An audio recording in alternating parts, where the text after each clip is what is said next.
Hi everyone, welcome back to the Spring Security tutorial.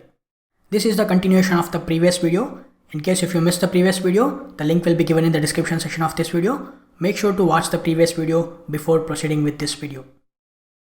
In this video, we are going to create a custom user details service class. Let's begin. Let's look at the Spring Security control flow. As we discussed earlier, whenever the client sends a request to the application, the request goes to the authentication filter. The authentication filter will validate the user. If the user is already authenticated, then it will send the request to the resources that the user is looking for. If the user is not authenticated, the request send it to the authentication manager. The authentication manager will send it to the authentication provider. The authentication provider will use the user details service as well as the password encoder. So in this video, we are going to create our own custom user details service class, and we are going to provide an implementation to validate the user. We are going to validate the user against the MySQL database. We are going to configure the users inside the MySQL database, and we are going to validate the users against the MySQL database. So let's look at the development steps. So the first step is to add the following Maven dependencies. Since we are connecting to the MySQL database, we need to add the data JPA. We will also add the MySQL connector, as well as we will add the Lombok. Lombok is a Java library which will help us to reduce the boilerplate code. The second step is to configure the data source. We are going to configure the data source for MySQL database, spring.datasource.url, which is the MySQL database URL, and the database name DemoDB. The username, which is root, the password, my password. Make sure to change the username and password as per your MySQL installation, and we will add the Hibernate property, which is jpa.hibernate.ddl -auto. We will set this to update. This property will automatically create the database tables for us when we run the application. The next step is to create a JPA entity. We are going to create a JPA entity user, and we will add the Lombok annotation data, and we will add the JPA entity @entity, and we will provide the table name, which is users, and we will create the fields ID, email, and password. We will add the ID annotation and generated value annotation for the ID property, and we will set the generation type to identity. And the next step is to create a JPA repository for user entity. We will create an interface user repository. It extends the JPA repository. We will provide the entity name user and the primary key type, which is long. Inside this, we will create a query method, which is find by email, and we will pass the email. This will return the optional of user. We are creating this query method because we need to validate the user against the MySQL database with the email address. So for that, we are creating this finder method, which is find by email. And the next step is to create a custom user details service. We are going to create a custom user details service with the name custom user details service. Like I said, we are going to implement the user details service. We are going to use the user details service. This is the predefined user details service which is created by Spring team. We are going to make use of this user details service interface. This interface will provide a method load by username. Inside this load by username, we are going to write our own logic to validate the user against the MySQL database. This will accept the username as a parameter. In our case, the username is nothing but the email address. At the top, we will auto-wire the user repository because we need to call the repository method find by email. Inside this, we are going to make use of the user repositories to call the find by email method, and we will pass the email address. We are going to throw the user not found exception if the user is not found. And once we found the user, we are going to make use of this method actually return the user details. So we are going to make use of the Spring provided class user, and we are going to pass the email address and password. Like I said, we also need to provide the authorities, but we are not dealing with the authorities as of now, so we will send an empty array. So this will return the user details. So this user class is an implementation for the user details. So we will return the user details. And the last step is we need to tell Spring Security that we have created a custom user details service class and you need to use that class. So inside the MySecurity config class, Inside the configure method, we are going to make use of the authentication manager builder auth.userdetailService. We will call the user detail service method, and to this user detail service class, we are going to pass our own custom user detail service class, and we will call the password encoder method. We will pass the password encoder. For now, we are not using any password encoding technique. We are using a plain passwords. Alright, so these are the development steps for creating a custom user detail service class. Now let's jump to the STS IDE and write a code for this and test the APIs. Okay, I'm inside the STS IDE. So the first step is to create a database. Let's go to the MySQL database, and inside this, let's create a new database. Create database, the database name DemoDB. Let's execute the query. The database has been created. You can refresh this and you can see. The next step is we need to add the Maven dependencies. So right click on the project, choose Spring and click on this add starters. We are going to add the Spring Lombok, Spring Security we have already added. So we will add the Spring Data JPA and the MySQL driver. So Lombok, Data JPA and MySQL driver. Click next. You can click on this copy all non-conflicting changes from left to right and click finish. Okay, we have added the dependencies and it will start downloading all the dependencies. The next step is to configure the data source. So inside the resources, open the application.properties file. In this file, we will configure the data source. We will configure the data source for MySQL database. Spring.datasource.url, and we will provide the JDBC URL jdbc:/localhost:/8080/demodb. This is not 8080, this is 3306. And also we need to provide the database username and password. Spring.datasource.username, which is root. Spring.datasource.password, scbhushan05. Make sure to change the username and password as per your MySQL database installation. We will add one more property, which is Hibernate property, to generate the database tables. Spring.jpa.hibernate.ddl-auto. We will set this to update. Let's save this. So now we have configured the data source. The next step is we need to create a JPA entity. Let's create a new package. I'm going to call this entity. Inside this, let's create a JPA entity. I'm going to call this user. Let's quickly add the annotation. Entity. We're going to add the entity annotation, and we will provide the table name, which is users, and we will also add the Lombok annotation data. Let's add the no argument constructor as well as the no argument constructor, all argument constructor and no argument constructor.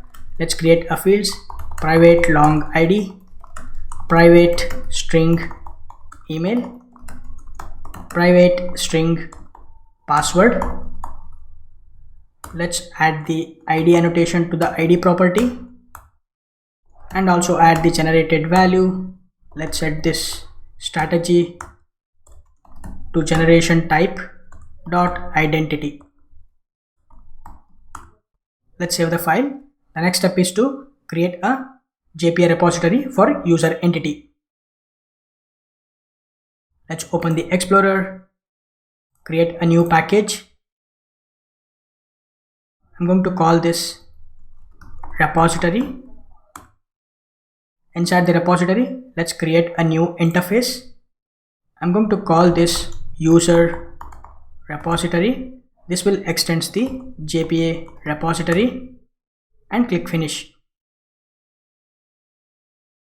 We will provide the entity name, which is user, and the primary key type, which is long. Let's import the user from the entity package. Inside this, let's define a query method, find by email. We will pass the email address as a parameter. This will return the optional of user. Let's import the optional from the util package. So let's save this. So now we have created a repository and we have defined the method find by email. The next step is to create a custom user detail service class. So I'm going to create a new package. I'm going to call this security. Inside this, let's create a new class. I'm going to call this custom user details service. This will extend the user details service class. User details service. Click finish. This user detail service provides a method called load by username. We need to override that method. So first of all, I'm going to add the service annotation. Inside this, we're going to provide our own implementation. We will write a logic to validate the user against the MySQL database. So first of all, let's auto-wire the user repository. User repository. Let's call this user repository. Let's add the auto-wired annotation. Inside this method, first of all, we are going to make use of this user repository. To call the repository method, which is find by email, and we will pass the email. So let's change this to email. This will return the optional of user. So if the user is not found, we need to throw the exception. So on this find by email, let's call the method or else throw. This will take the supplier. So let's make use of the lambda to throw the user not found exception. User not found exception. We will pass the message user not found. This will return the user entity back. Let's import the user from the entity package. Next, we need to return the user details service. So this is a user details. We need to return this. So what I'll do is we will make use of the implementation class of this user details, which is user, which is provided by the Spring security. So user, you can see this is the class we are going to use, user, and to this constructor we are going to pass the email address and the password as well as the authorities. So user, first of all, I'm going to create a new object and we will use user.getEmail, user.getPassword, and we will pass the authorities, but we are not dealing with the authorities in this video. Let's pass an empty array, new array list. So let's return this. So let's save this. So now we have created a custom user detail service. Inside this, we are validating the user against the MySQL database. So the last step is we have to tell Spring Security that take this as a custom user detail service class to validate the user. So inside the security, the custom configuration security, I'm going to get rid of this code, and inside this, to this user detail service, we need to auto wire the custom user detail service class, private custom user details service. Let's call this user details service.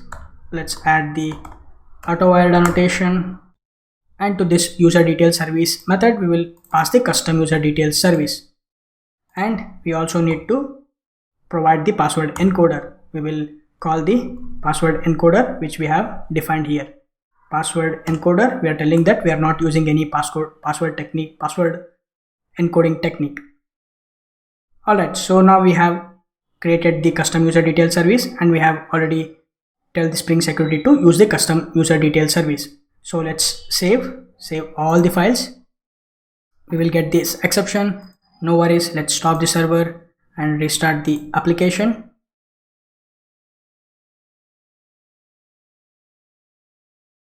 Looks like there are no errors.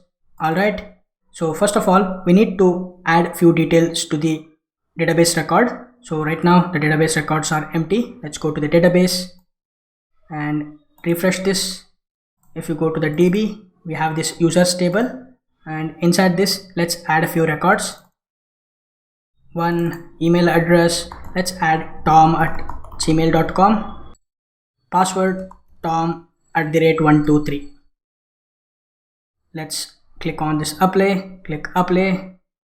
Similarly, let's add one more record, id 2, email address harry@gmail.com, the password harry@123. So let's click on this apply, click apply. So if you execute the query, we have two records, tom@gmail.com, tom@123, password harry@gmail.com, harry@123, password. Alright, we are all set now. Let's test the API. Let's go to the Postman, and I'm going to enter the URL localhost:8080/home. This home is actually a public API. Anyone can access this API. The moment we click on this send, we will get this 404. Let's see whether do we have this API or not. Let's go to the controller, home controller. Okay, we need to add /user. So let's add the /user/home. This is a public API. We are getting the message you are on the home page. Similarly, if I enter the dashboard, this is a protected URL. The moment we click on this send, we will get the unauthorized. So we need to authorize this. So let's go to the authorization tab and choose basic auth, and let's provide the username which is tom@gmail.com, password which is tom@123. So click on the show password, tom@123, tom@gmail.com. First, let's actually enter a wrong credential. Let's say tom@ itself. The moment we click on this send, we should still get the message unauthorized. The moment if I provide the correct credential, tom@123, click on this send, we should get the message you are seeing the dashboard contents. Okay, in this video, we have learned how to create a custom user detail service class, and we will learn how to validate the user against the MySQL database. That's it for this video. I hope you guys understand something out of this video. Thank you so much for watching. I will see you in the next video. Make sure to subscribe to my YouTube channel for more such awesome videos. I will see you in the next video.